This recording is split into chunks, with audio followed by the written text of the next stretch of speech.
का भवन पूरा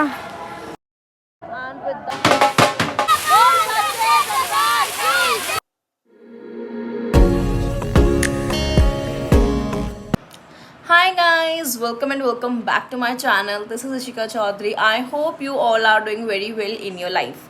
So basically ये vlog part 2 है ऑफ वैष्णो देवी। पार्ट 1 जिसने अभी तक नहीं देखा है वो पहले जाके पार्ट 1 देखो वैष्णो देवी का, उसके बाद आप पार्ट 2 देखना।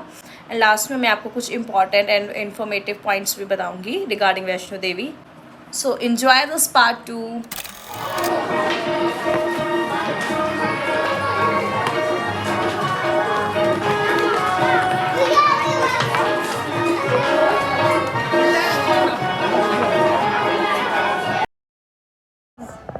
अभी हम जो हैं भवन की तरफ जा रहे हैं।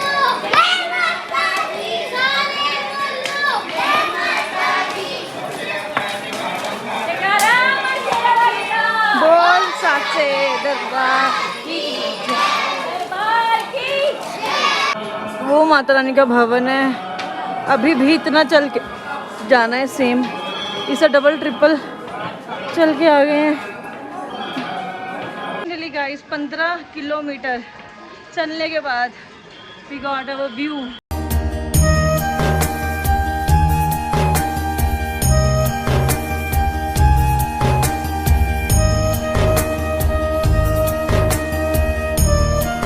एंड फिर हम जल्दी से भवन पहुंचे हैं, तैयार होकर माता रानी के दर्शन के लिए निकल पड़े। With that I am finally ready.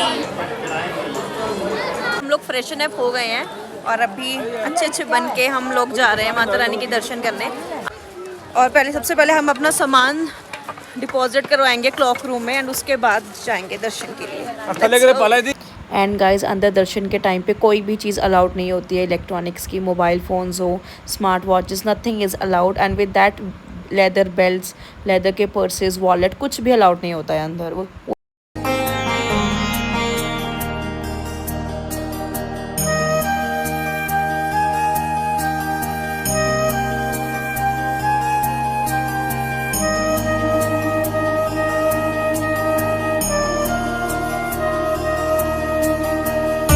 the next day।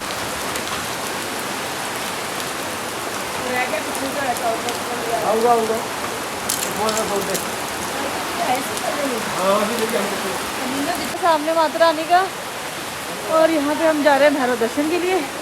बहुत बारिश हो रही है।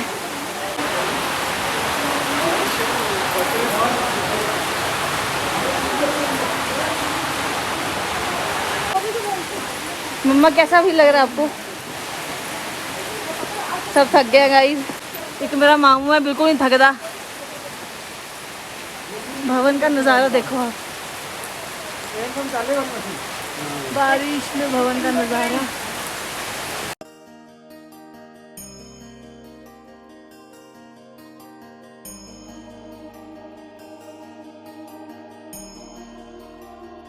माता रानी का भवन, वहाँ से चल के हम आ गए हैं भैरव घाटी और इतना सुंदर नज़ारा है, वाह।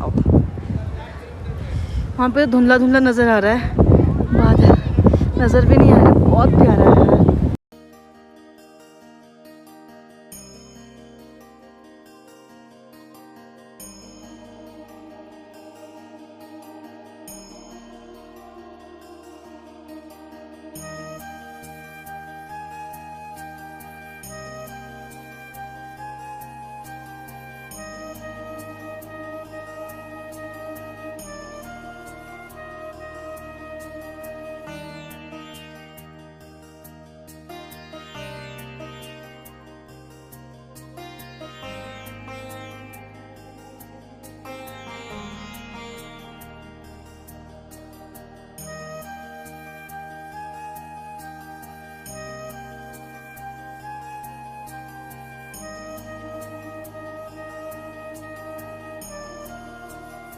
बहुत फोटो शूट हो गया गाइस। अब चले, बड़ी बहुत हिट रहा गाइस, मज़ा आ गया यार, यात्रा सफल हुई।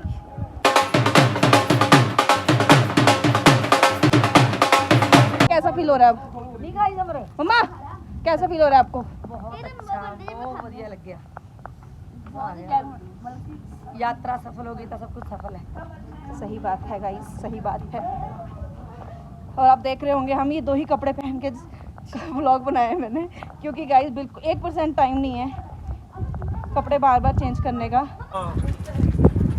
गाइस अब दिखाती हूँ आपको अच्छे से। मैं जाते हुए तो मैं मर गई थी, व्लॉग में मैंने अच्छे से शूट नहीं किया। अब ये सीढ़ियाँ वाले रास्ते, ये 144 सीढ़ियाँ हैं।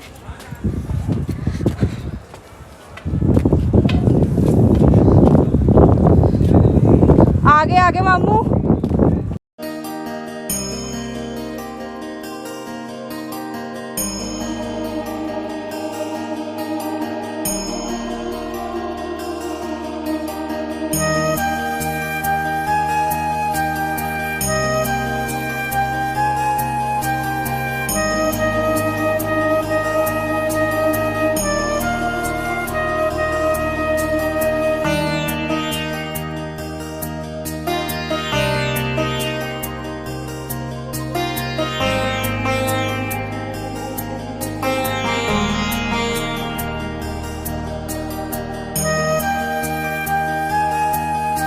Happiness on my face, yes, because I'm happy. Finally, कल रोना निकल गया था मेरा ऑलरेडी, क्योंकि कल सच्चे मेरा बहुत रोना निकला, क्योंकि मेरे पैर एकदम सुन्न हो गए थे। और मतलब मुझे इतनी चलने, किसी को भी इतनी चलने की आदत नहीं होती यार। 20 किलोमीटर आप समझ रहे हो, और वो भी चढ़ाई। नॉट नॉर्मल वॉक तो फिर भी इट्स नॉर्मल, बट जब तुम्हें चढ़ाई करनी हो पहाड़ों में बहुत दिक्कत आती है। बट अभी उतरने के टाइम बहुत मज़ा आ रहा है। ये जा रही है टिम्बल ट्रेन, जो कि अब बारिश के कारण बंद है, और ये कब तक अब नहीं चलेगी। जो भी टिम्बल ट्रेन बुक करा रहा है भाई, वेदर देख के बुक कराओ। मौसम चेक करो यार, क्या सुंदर मौसम हो रहा है, बहुत यादगार होगी। यहाँ पे गाइस हमें हलवा और छोले का प्रसाद मिल गया। मेरा बड़ा मन था कल से कि ये प्रसाद मिल जाए, मेरा favourite.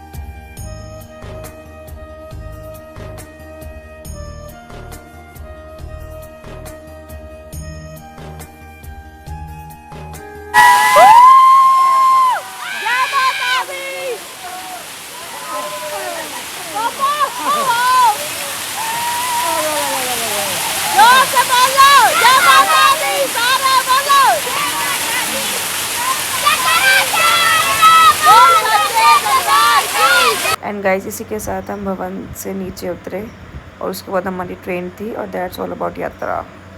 Now let me tell you some important points while travelling to Vaishno Devi, जो कि मेरे हिसाब से बहुत इंपॉर्टेंट पॉइंट है, और ये आपको पता होना चाहिए यात्रा करने से पहले, सो दैट आप अपने आपको प्रिपेयर कर सको। आप बैग लेके जा रहे हो, जो आप बैग कैरी करोगे अपने साथ, ठीक है, वो बहुत ज़्यादा लाइट वेट होना चाहिए। मतलब सिर्फ अपनी नेसेसरी की चीज़ें रखो, अननेसेसरी चीज़ें उसमें मत रखो। And the second point is, अगर आप गर्मियों में जा रहे हो, क्योंकि अभी तो गर्मियों में ही छुट्टियों में लोग जाएंगे, so always carry glucose with you, ORS with you, the energy drinks with you. Energy drinks it's not a sting, red bull नहीं, ग्लूकोज कैरी करो, ORS कैरी करो, जो आपको पीने से एनर्जी आए वहाँ पे, जिससे जो कि आप कैरी भी कर पाओ, जिससे पीने से आपको एनर्जी भी आए, ठीक है। And third point is, it's not basically point, it's option for you. So basically हमने यात्रा की थी स्लीपर्स पहन के, ठीक है, आप शूज़ पहन के भी कर सकते हो, बट हमें लगा कि स्लीपर्स पहन के ज़्यादा कंफर्टेबल रहता है बंदा, सो हमने तो स्लीपर्स ही प्रेफर किए थे। मतलब काफ़ी लोग वहाँ पे स्लीपर्स पहन के यात्रा कर रहे थे, क्योंकि 40 किलोमीटर की आपको यात्रा करनी होती है 2 दिन के अंदर, तो उसके लिए शूज़ अनकंफर्टेबल हो जाते हैं, क्योंकि वहाँ पे बारिश भी हो जाती है, और बारिश में अगर आपके शूज़ गीले हो गए तो फिर काम से गए। But slipper should be a good choice, and slipper should be of very good quality and of very good brand, so that कि वो उनकी जो सॉल होती है, इट शुड जो उनकी जो नीचे वाली सॉल होती है वो हार्ड ना हो, it should be of a doctor सॉल, और जो भी you can prefer according to your choice. And fourth and very important point is कि always carry first aid box with you, जिसमें आप अपनी मूव रखो, मूव स्प्रे, बाम, जो इंपॉर्टेंट मेडिसिन आप ले रहे हो, पैरासीटामोल रखो। मतलब pain killer is very important, क्योंकि बहुत चलते चलते ना बहुत ज़्यादा पेन होना शुरू हो जाता है अपनी लातों में, और तो मतलब तो उस टाइम के लिए तो आप वो चीज़ें मतलब आपको बहुत हेल्पफुल रहेंगी।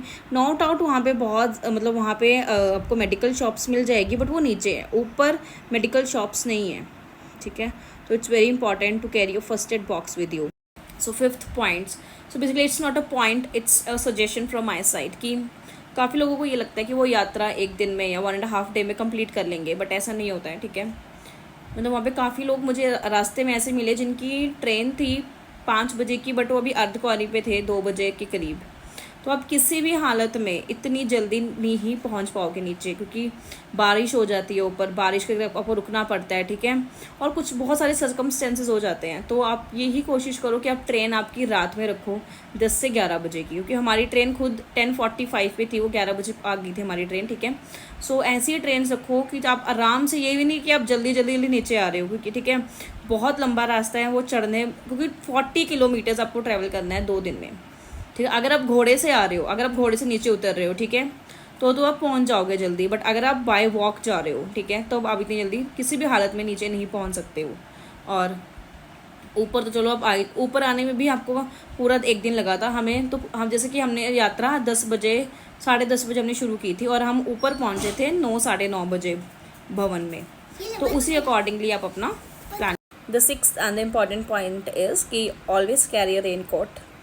मतलब एक वो होते हैं ना भारी वाले रेन कोट, वैसे नहीं, कि जो होते हैं ना normal light weight rain coat होते हैं, जो मे बी 50 या 100 रुपीज़ की उस रेंज में होते हैं, वैसे वाले रेन कोट कैरी करो, लिफाफे जैसे होते हैं, जो मे बी 1 टाइम यूज़ होते हैं। सो वो तो आपको वहाँ पे भी मिल जाएंगे, बट अगर नहीं मिले by chance in the case, तो वो भी अपने साथ आप कैरी करो, क्योंकि वहाँ पे कभी भी जब आप भैरव घाटी जाते हो, वहाँ पे कभी भी बारिश हो जाती है, ठीक है। Let me tell you the ways of going to the भवन। So you can also book the helicopter services, जो आपको सीधा भवन के पास उतारते हैं, एंड उसके बाद नीचे से पोनी हो जाएगी, घोड़ा हो जाएगा, ठीक है, जिसके चार्जेस भवन तक रहते हैं 1200, अर्धकुंवारी तक 600 रहते हैं, ठीक है। ऐसे होता है, फ्लक्चुएशन हो सकती है, ठीक है। And third one is a पालकी, पालकी से भी जा सकते हो, पालकी के चार्जेस अलग रहते हैं, मैं अटैच कर दूंगी, ठीक है, क्या चार्जेस होते हैं पालकी के। और हाँ, और अर्धकुंवारी से आपको वैन मिल जाती है, वो इलेक्ट्रिक वैन होती है, वो मिल जाएगी आपको अर्धकुंवारी से आगे, जो आपको भवन तक छोड़ाएगी। उसके चार्जेस 450 रुपीज़ होते हैं पर पर्सन, बट मेक श्योर अगर उसकी, मुझे नहीं पता कि उसकी ऑनलाइन बुकिंग होती है कि नहीं होती, बट क्योंकि वहाँ पे तो बहुत ज़्यादा वेटिंग लिस्ट थी और बहुत ज़्यादा रश था, बट अगर आप वहाँ पे वेट कर भी लोगे कुछ टाइम बैठ के, तो आप जल्दी पहुँच सकते हो। और जो काफ़ी लोग तो पैदल चल के ही जाना प्रेफर करते हैं, तो उनके लिए तो ये सब चीज़ों का कोई मतलब नहीं है। Is one important point by the shopkeeper, ठीक है। तो जब मैं भैरव घाटी गई, तो मुझे हमने कुछ उनसे सामान लिया, तो उन्होंने बोला कि काफ़ी लोगों को पता ही नहीं है कि भैरव घाटी जाने से यात्रा सफल होती है, ठीक है। अब हमें तो पता है, ठीक है, कि भैरव घाटी जाने से यात्रा सफल, बट कुछ लोगों को नहीं पता होता है कि भैरव घाटी जाने से यात्रा सफल होती है। कई लोग इतने ज़्यादा थक जाते हैं ना कि वो भवन से ही नीचे चले जाते हैं। आई अंडरस्टैंड, क्योंकि हम मैं और मेरी सिस्टर्स तो रात में हम बोल के सोए थे कि हम सुबह भैरव घाटी नहीं जाएंगे, क्योंकि इतना 20 किलोमीटर चलने के बाद, ठीक है, 20-25 किलोमीटर चलने के बाद भाई सुबह फिर दोबारा तुम्हें चढ़ाई चढ़नी है, तो वो बहुत मुश्किल होता है और हार मान जाते हैं। बट एक बात आप याद रखो कि भैरव घाटी ज़रूर जाओ, और भैरव घाटी जाने के लिए भी आपको काफ़ी रास्ते मतलब वो मिल जाएंगे, वेज मिल जाएंगे। आप पैदल जाना चाहते हो, आप में हिम्मत है तो आप जा सकते हो, ठीक है। और क्योंकि भैरव घाटी का मौसम बहुत अच्छा होता है, वहाँ पे जाते जाते आपकी थकान उतर जाएगी, वो बहुत ऊपर है भैरव घाटी जाके, ठीक है। और टिम्बल ट्रेन है, भवन से 100 रुपीज़ की टिम्बल ट्रेन होती है, बट वही वो 8 बजे स्टार्ट हो जाती है, ठीक है। उसमें वेटिंग लिस्ट, आप उठ के फ्रेशन अप होकर आप फटाफट लाइन में लग जाओ जाके, टिम्बल ट्रेन की लाइन नीचे जाके होती है, ठीक है। तो आप टिम्बल ट्रेन से तो ऊपर पहुँच जाओगे 100 रुपीज़ में, और उसके बाद तो आपको नीचे ही आना है दोबारा। सो आप भैरव घाटी ज़रूर जाओ। And 7th point is very very important point, carry valid government ID proof with you, like the Aadhaar card or the PAN card. It's not necessary to carry PAN card, but Aadhaar card is very very important, क्योंकि जब आप यात्रा registration card अगर वहाँ पे बना रहे हो आके, ठीक है, तब वहाँ पे आपको अपने आधार कार्ड के उस पर ही आपका वो जो है बनेगा, ठीक है, यात्रा कार्ड। एंड विद दैट मैंने आपको सारे इंपॉर्टेंट पॉइंट्स बता दिए हैं अकॉर्डिंग टू मी, और वहाँ पे आपको बहुत सारे शॉर्टकट के रास्ते भी बताएंगे लोग, बट शॉर्टकट ज़्यादा मत लेना, क्योंकि आप उस जगह पे नए हो, आपको नहीं पता, ठीक है, वहाँ पे मंकीज़ तो होते ही होते हैं उनके साथ, मतलब वहाँ पे लोग बोलते हैं वहाँ पे कभी कभी शेर भी आ जाता है रात में। और कोशिश करो कि अपनी यात्रा आप दिन में ही करो। लोग मतलब काफ़ी लोग वहाँ पे ये भी कोशिश करते हैं कि हम रात में यात्रा कर लेते हैं, रात में थकान महसूस नहीं होती इतनी, बट रात में बहुत रिस्की है क्योंकि वहाँ पे ना बहुत कहीं से भी आपको जंगल ही है चारों तरफ वहाँ पे, ठीक है, तो फिर वहाँ पे रिस्क रहता है। तो अपनी सेफ्टी के अकॉर्डिंग ही आप यात्रा शुरू करो, ठीक है, और यात्रा आराम से करो, दिन में ही स्टार्ट करो यात्रा। और प्लीज़ यार सिविक सेंस मेंटेन करके रखो, कहीं भी जाते हो सफाई रखो, इन्वायरमेंट को हार्म मत करो। वहाँ पे भी आप वैष्णो देवी जाके आप अगर आप जाओगे और देखोगे ना, वहाँ पे भी लोगों ने अपनी सिविक सेंस का एक अच्छा खासा एग्जांपल दे रखा है। इतना मतलब कहीं भी जाते हैं इतना ज़्यादा गंद मचा के आ जाते हैं। प्लीज़ यूज़ डस्टबिन, अगर डस्टबिन है वहाँ पे यूज़ करो, अगर नहीं है तो keep that wrapper in your bag, ठीक है, जहाँ पे आपको डस्टबिन मिले उसके बाद throw that wrapper in the dustbin. So that's all about my points. That's all about this vlog. This is the final and last part. If you like this video, don't forget to like, subscribe and share. Till then, bye bye. Take care. Meet you in next vlog.